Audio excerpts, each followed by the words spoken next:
Hi guys, you're welcome to Finding Me with OKEM. So, on today's episode, we'll be talking about thriving regardless of the tides. How do they get that mental shift? Like, are there strategies, are there arsenals that could help towards getting those mind shifts? Okay.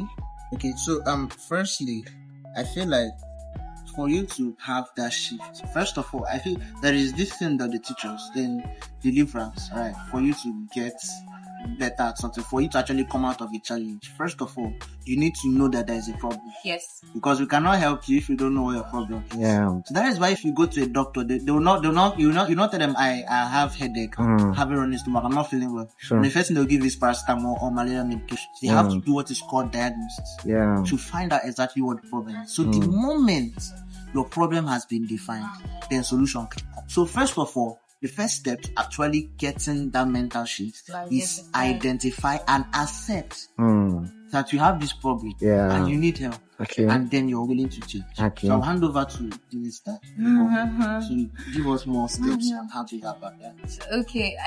Aside the fixed mindset and the growth mindset, one of the ways you can get a mental shift is if you have the ability to develop a positive mindset. Yeah. Now, when you have a positive mindset, it is going to be easy for you because you know that you can get help.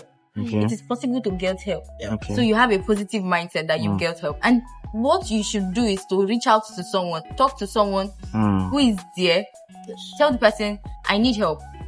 And, change happens when we are able to ask the most uncomfortable questions. Yeah. That is when change happens. Don't feel like when I ask these questions, I'm not going to get the answers or I'm going to be laughed at or something like that. Curious, Yes, or I'm going to be, look at in a bad way. Yes, very true. And most of the times we end up becoming the topic of the day. Yeah. So that is the reason why most persons do not ask these uncomfortable questions. But then, if you have a mentor, if you have a friend, one who listens, don't talk to anybody.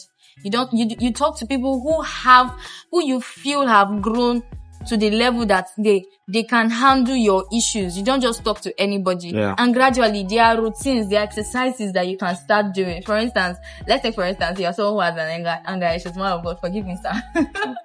For instance, you're someone who has the anger issue. And the moment you want to change, you will start seeing that all of a sudden that when I provoke you or I step on you or I pour you water by mistake, normally you will just spark and tell me, don't I see? Can't I see? Something like that. But when it happens, you will be slow to anger because you begin to adapt the positive mindset because you want to become better. Conscious change. Yes, and you become very slow to anger. And what you do is that you just smile and let it go. Okay, that's really hard. It's really hard. But then the moment you want to change, the moment there's willingness to change, then there will be change. Yeah. And then gradually, God helps everyone. Exactly. At some point, you just have to pray to God and tell God, God help me. I have anger issues. Help me to be slow to anger. What does the scripture say about this? He said, be slow to anger. And he said, do not let the sun go down on your anger. So it's okay to be angry. Yeah. It is very okay to be angry. Okay. But overreacting is the problem. Getting angry, I poured you water. The next day you're saying me, this young lady that poured me water. You would want to do back, or probably you set a trap for me.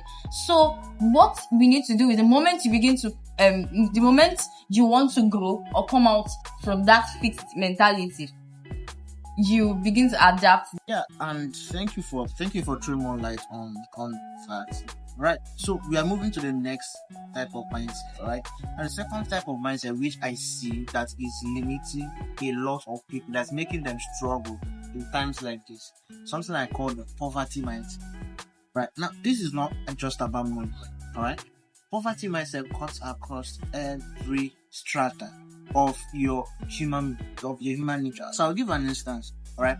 So let's say let me not say poverty mindset, I'll say the mindset of lack. Alright. So you feel like it is not enough. Alright. You feel like the resources are limited. You feel like the money that is in circulation, no feel reach you. Sorry for True.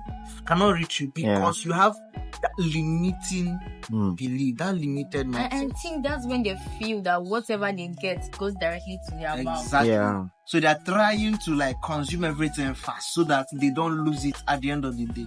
So because of that kind of mindset, you begin to notice that everything that enters your hand does not last. And even for something to enter your hand, it will be difficult because you attract. There's this thing called law of attraction when that's something you think about over and over again, over time, you begin to see those things. You attract what you think about. This is something very similar to what the scripture says, as the man thinks in his heart, so you feel. So you find that a lot of people have this let me not say poverty mindset, but I want to say limiting mindset about a lot of things. Mindset of lack. That are you sure this one is going to be are you sure? And that is a proof that they don't even trust God well enough to provide for them. True. And that is also a proof that there is a kind of knowledge that's lacking in their life. Even if you give someone who understands the value of money 50,000 naira, he knows how to take that 50,000 naira and scale it up to 1 million, 3 million, and above. But if you give 50,000 naira to someone who has that lack mindset, alright, the person will just feel like, oh, this is not enough. Have you thought about this and this and this? So you see that this stuff limit a lot of people, and it's looking as though people are getting consistent cash coming in, but their life is not looking anything like this. They are not making progress. It is not multiplying. It is not increasing because of that kind of mindset. Yeah. So what you need to replace that mindset with what I call the abundance mindset. Now the abundance mindset is the mindset that think there is enough. There is enough. Now I did the statistics on the amount of cash in circulation, and I found out that amount of money, if shared equally to everybody, at least everybody should be having at least a million naira and above. But here's something that you need to understand, something very tricky. I was giving this instance. If you carry the entire money in Nigeria, now let's use Nigeria for instance. You carry the money in circulation, the GDP of Nigeria, and you say they are going to make Nigeria a better place. We are going to give everybody, nobody's going to be an Odogu again. Everybody would be given 1 million naira. So everybody be balanced. There will not be any issue, there will not be any. So if you do that and you give everybody, bring down $40, bring down Dangote, bring down Tolendobelu, bring down all these big men, right? And give all of us 1 million. I said, just give them 2 months. Everybody's money will somehow find their way back to those people, and they will become the richest people again. True. Why do you think that is? Because there is something mindset. They believe in that this thing is more than enough. I don't know about you, but the scripture gives me hope a lot of times. When I read the scripture and I see the blessings of the Lord that are plenteous in scripture, I'm like, God cannot be giving us these promises and I'm struggling like this. So it helps me to actually reiterate. It helps me to shift perspective on how things are. So instead of saying this stuff is not enough, you should adopt that growth mindset, which is, how can I make this stuff enough? How can I take this to the next level? How can I multiply my income? How can I go from point A to point B? Wow, that has really been insightful, GODSWILL. I believe you've learned a thing or two. And also from Minister Precious Dennis. Wow. Thank you so much for sticking with us. Thank you for tuning in on Finding Me Podcast. And I believe you stick around on the next episode of After Service Gist with OKEM. This is me signing out and saying thank you for coming around. God bless you.